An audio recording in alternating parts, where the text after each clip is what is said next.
Hi, my loves. Welcome back to the Starscartel channel. If you don't know already, I am Star. Okay, it's nice to meet you. If you are a returning viewer, hey girl, I missed you. How is you doing? Let's get into this message, okay?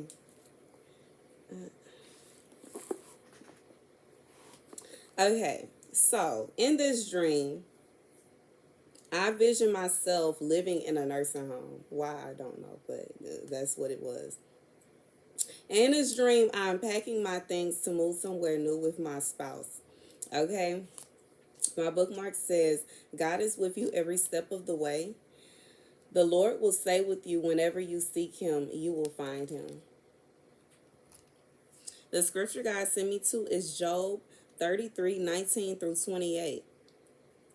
Or someone may be chastened on the bed of pain with constant distress in their bones, so that their body finds food repulsive and their soul loathes the choicest meal. Their flesh wastes away to nothing, and their bones once hidden now stick out. They draw near to the pit, and their life to the messengers of death. Yet if there is an angel at their side, a messenger one out of 1,000, sent to tell them how to be upright, and he is so gracious to that person and says to God, spare them from going down to the pit. I have found a ransom for them. Let their flesh be renewed like a child's. Let them be restored as in the days of their youth. Then that person can pray to God and find favor with him. They will see God's face and shout for joy. He will restore them to full well-being, and they will go to others and say, I have sinned. I have perverted what is right, but I did not get what I deserve. God has delivered me from going down to the pit, and I shall live to enjoy the light of my life. Amen. I feel like this is for someone, you and your spouse feel trapped. Like, that's legit how I feel. Even thinking about the situation in the dream, that's kind of how I felt. I felt like I was trapped. Um, and sometimes when people are depending on you, like in this situation where we were living in a nursing home, I don't know why I felt like someone was in my nose, but don't mind that. But I felt like we was in a nursing home, and it was people that were depending on us. It was people that were looking to us to take care of them, regardless if we were physically taking care of them or taking care of things that they had going on, or working for them or paying for it was just so much going on. And while we were doing that, our entire lives were wasting us by.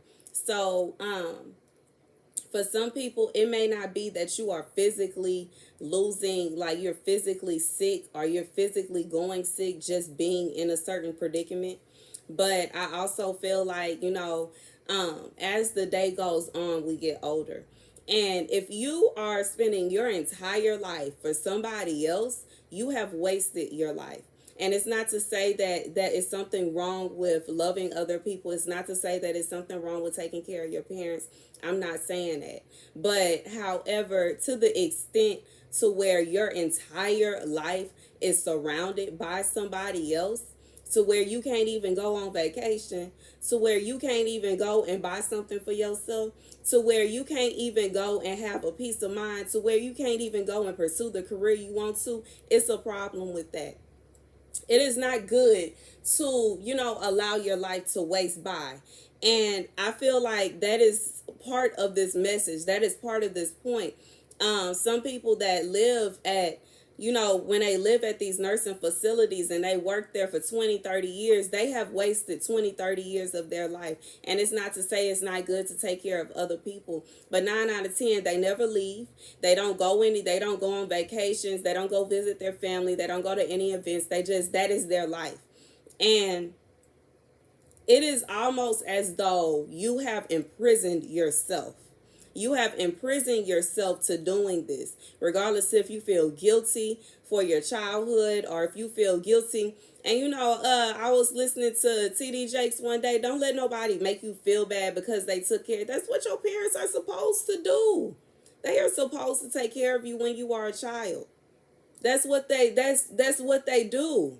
They knew that they had to do that when they gave birth to you. So don't allow anybody to make you feel like you are You just have to. Now, like I said, it's nothing wrong with checking on your parents. It's nothing wrong with making sure your parents are good. It's nothing wrong with even living with your parents and taking care of them. But you got to have a life of your own. You cannot just allow your life to belong to them. You should not just stand there and not live your life. You know, you never get married. You never have kids. You never do this. You never do that. I even feel like for some people, every time you meet somebody, your parents run them off. And they running them off because they want you to stay there. They want you to be forced there. And they are, in a sense, ruining your life. You deserve better than that, okay? And if it calls that you have to pack your things and go, it is what it is. But, you know, it is not fair to you that you are not able to get married or you are not able to live the life that you deserve because you have a parent that doesn't want to see you with nobody. And, you know, I understand if they don't like one person, but everybody is not crazy. Everybody is not bad. Everybody is not unfit. And 9 out of 10, if you allow your parent to find somebody for you, it's not always a guarantee that you're going to like that person. And it's not always a guarantee. It's not always a guarantee that you and that person going to click. It's not always a guarantee that you even going to be attracted to that person. Especially if you have a parent that's trying to find somebody that look less better than them, or somebody that don't make them feel insecure, or somebody that don't make them feel some kind of way. They is about to find you somebody busted. I'm just being real. Don't. You will feel as though your entire life has passed you by. You will feel heartbroken. You will feel sad. And in reality, just like they say when a baby is born, if that baby is not feeling love from its mother and from its parents and from its family, it will go into a depression mode. And this is, you can look it up. That is just like I have noticed in a nursing home, the patients whose family would visit them and the facility, the people at the facility loved them and would constantly go in their room and spend time with them. They flourished and they looked healthier than people whose family never came. They looked depressed. I remember a lady looked just like this. She was so depressed she wouldn't eat no food. She would just sit there and cry all day long, trying to figure out why nobody wanted to see her. And if you allow your life to center around whomever these people are, because it don't have to be your parents, it could be somebody else. I don't know what you got going on. But if you continue to allow your life to be centered around them, you are going to eventually perish because you are going to put yourself in a depression mode.